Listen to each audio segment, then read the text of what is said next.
నమస్తే.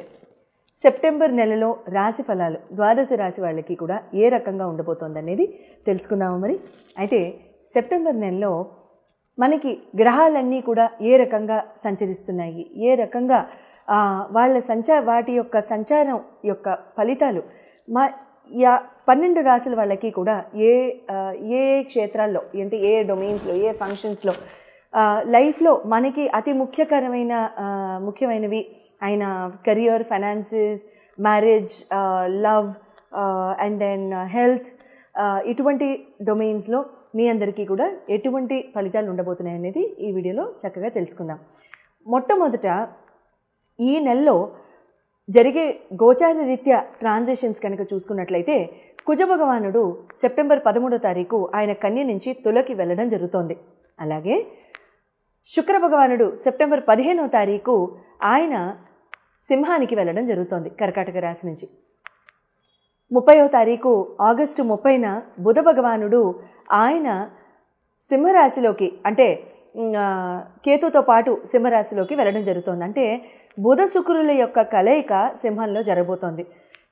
ఇది మాట్లాడుకుంటూ ఉండగానే రవి భగవానుడు కూడా సింహరాశిలోనే ప్రస్తుతానికి సంచరించడం కూడా జరుగుతోంది. సెప్టెంబర్ 15, 16, 17 ఆ ప్రాంతాల్లో ఆయన కూడా ముందుకు వెళ్ళిపోతారు, కన్యలోకి వెళ్ళిపోతారు.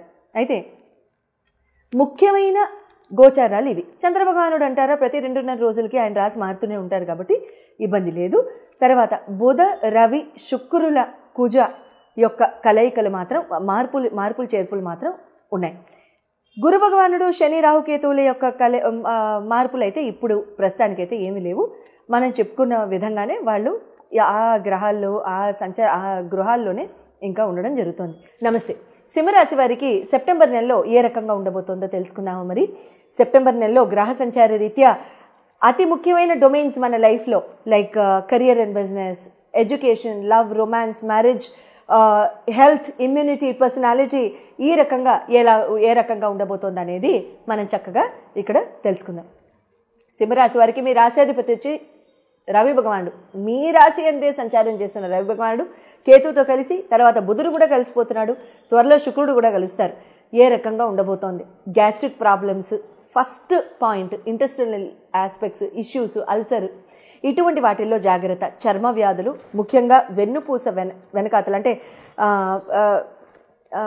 బ్యాక్లో వీపు మీద సెంటర్ పాయింట్లో అక్కడ మీకు ఏమైనా దద్దుర్లు రావడం కానివ్వండి, ర్యాషెస్ రావడం కానివ్వండి, ఇలాంటివి జరుగుతానికి అవకాశాలు ఉంటూ ఉంటాయి. నెల మొత్తం కూడా జాగ్రత్త అండి. Rashes, skin diseases, gastric issues మూలాన మీకు వచ్చే ఉదర సంబంధిత బాధలు, అటువంటివి, భోజనం అరగకపోవడం లాంటివి ఇక్కడ జరగడానికి అవకాశాలు ఉంటాయి. Take care of your food. అమితంగా ఎక్కువగా హీట్ ప్రొడ్యూస్ చేసే ఫుడ్ని తీసుకోవద్దు. ఎక్కువ శాతం డైజెస్టివ్ ప్రాబ్లమ్స్ని ఇచ్చేసే ఫుడ్ తీసుకోకుండా ఉండండి. ఎడ్యుకేషన్ అండ్ లవ్ పరంగా కనుక చూసుకున్నట్లయితే మీకు పంచమ స్థానాన్ని చూసేది మీకు గురు భగవానుడు కూడా మీకు మిథున రాశిలో సంచారం చేస్తున్నారు కాబట్టి మీకు ఇక్కడ గురు భగవానుడి యొక్క సపోర్ట్ మీకు ఇక్కడ బాగానే ఉంటుంది. ఇబ్బంది అంటూ ఏం లేదు. సో ఎడ్యుకేషన్ పరంగా కూడా బాగుంటుంది. ఐడియాస్ వస్తాయి, ముందుకు వెళ్ళగలుగుతారు, చదవగలుగుతారు. కోర్సెస్లో ఎన్రోల్ చేసుకోవాలంటే మంచి టైం ఇది, బాగుంటుంది. గురు సొంత నక్షత్రం మీద ఉన్నారు కూడా కాబట్టి బాగుంటుంది, ఇబ్బంది లేదు. బట్ మీకు ఆ నక్షత్రం సరిపోతుందో లేదో కూడా ఒకసారి చూసుకుంటే మంచి జరుగుతుంది. లవ్ పరంగా కూడా బాగానే ఉంటుంది. శాంతంగా, హాయిగా, సుఖంగా ఉండడానికి అవకాశాలు ఉంటూ ఉంటాయి. ఇక్కడ మ్యారేజ్ హౌస్ పరంగా కనుక చూసుకున్నట్లయితే మీకు శని భగవానుడు అవుతారు కాబట్టి మీకు సప్తమాధిపతి. మీకు ఇక్కడ శని యొక్క సంచారం అంత పెద్దగా ఫేవరబుల్గా లేదు, కానీ వక్రగతిలో ఉన్నారు కాబట్టి ఇక్కడ ఏంటంటే మీకు ఇక్కడ వర్క్ పరంగా కూడా మీకు అంత పెద్దగా అంటే ఒక రకంగా మీకు కొంచెం ముందుకి దూకడము, లేకపోతే ఒక మాట విసిరేయడము, లేకపోతే ఏదన్నా ఎవరితో అయినా ఫాలోఅవుట్స్ అవ్వడము, తగాదాలకి వెళ్ళడం, ఆర్గ్యుమెంట్స్లోకి వెళ్ళడం, ఒక మాట ఎదురు చెప్పడం, సరిగ్గా వర్క్ అవ్వకపోవడం మీ మూలాన. అవతల వాళ్ళు మీరు ఎక్కడైతే వర్క్ చేస్తున్నారో ఆర్గనైజేషన్లో బిజినెస్ పరంగా మీకు ఇక్కడ హ్యాపీగా లేకపోవడం, అది మీరు ఇంటికి వచ్చి ఫ్యామిలీ మీద చూపించడం, ఫ్యామిలీ పరంగా కూడా అన్రెస్ట్ ఉండడము, తగాదాలు, ఆర్గ్యుమెంట్స్ ఇటువంటివి అవ్వడానికి అవకాశాలు ఉంటూ ఉంటాయి. సో మోస్ట్లీ ఇక్కడ ఏంటంటే అదొక రెట్రోలో ఉన్నప్పటికీ కూడా అవి జరగడానికి 50% ఛాన్సెస్ ఉన్నాయి. సో కాబట్టి ఈ 2.5 years కూడా శని ఈ ట్రాన్సిట్లో ఉన్నప్పుడు కొంచెం మితంగా నెమ్మదిగా ఉండడమే సింహరాశి వాళ్ళకి మంచిదని చెప్తాను. కెరీర్ అండ్ బిజినెస్ పరంగా కనుక చూసుకున్నట్లయితే సింహరాశి వారికి మీకు కుజ భగవానుడు శుక్ర భగవానుడు అవుతారు. కుజ భగవానుడు కూడా తులకి వెళ్ళిపోతున్నారు కాబట్టి శుక్ర భగవానుడు వచ్చేసి సింహంలోనే ఉంటారు కాబట్టి కెరీర్ అండ్ బిజినెస్ పరంగా బాగుంటుంది. అంటే మంచి డీల్స్ రావడం, టెండర్స్ ఉండడం, కాంట్రాక్ట్స్ ఉండడం, కొత్త కొత్త ఆపర్చునిటీస్ రావడం, ఉద్యోగాలు మారడం చేయొచ్చు, అవకాశాలు ఉంటూ ఉంటాయి. ట్రావెల్ ఎక్కువ ఉంటుంది. ఆన్ సైట్ ఆపర్చునిటీస్కి ట్రై చేసుకుందాం అనుకునే వాళ్ళు, బాగా ఆశగా ఉన్న వాళ్ళందరూ కూడా ఇక్కడ ట్రై చేసుకోండి, మంచి జరుగుతూ ఉంటుంది. ఇక్కడ మంచి సద్వినియోగమైన మంచి అవకాశాలు వస్తుంటాయి, సద్వినియోగం చేసుకుంటే చాలా చాలా మంచి జరుగుతూ ఉంటుంది.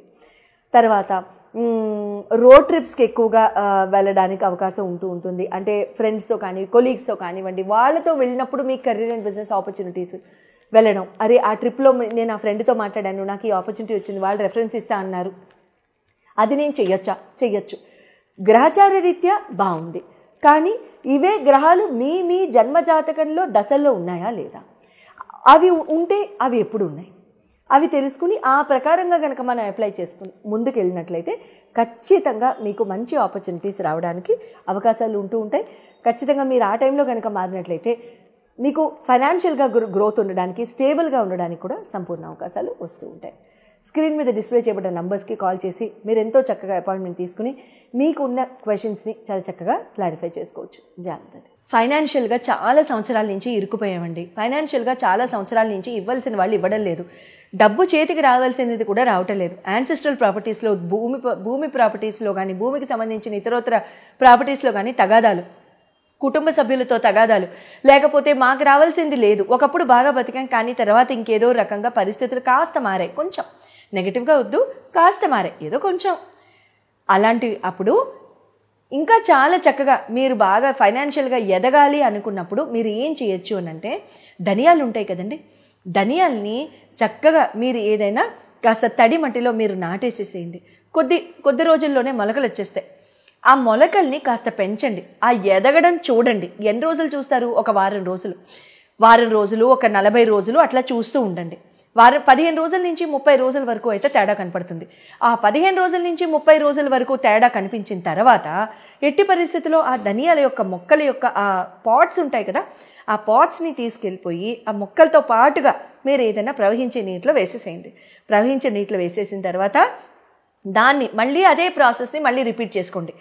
ఇలా ఎన్నాళ్ళు చేయాలి? ఖచ్చితంగా ఒక 11 నెలల వరకు చేసుకోండి. ఇలా 11 నెలల వరకు చేసుకుంటే మీకు రావాల్సిన డబ్బు అందడానికి దగ్గర నుండి మీకు ఉన్న భూమి తగాదాలు కానివ్వండి, యాన్సెస్ట్రల్ ప్రాపర్టీస్ యొక్క తగాదాలు కానివ్వండి, అన్నదమ్ముల మధ్యలో తగాదాలు కానివ్వండి, ఆస్తిపాస్తుల కోసం ఈ పెద్దవాళ్ళు కొట్టుకోవడం కానివ్వండి, ఏదైనా సరే అవన్నీ కూడా ఖచ్చితంగా తీరిపోయి మీకు రావాల్సిన డబ్బంతా వస్తుంది. తర్వాత మళ్ళీ చేసుకుంటూ ఉండొచ్చా? చేసుకోవచ్చు. కానీ ఊరికినే మన మొక్కల్ని వేస్ట్ చేయాల్సిన అవసరం లేదు.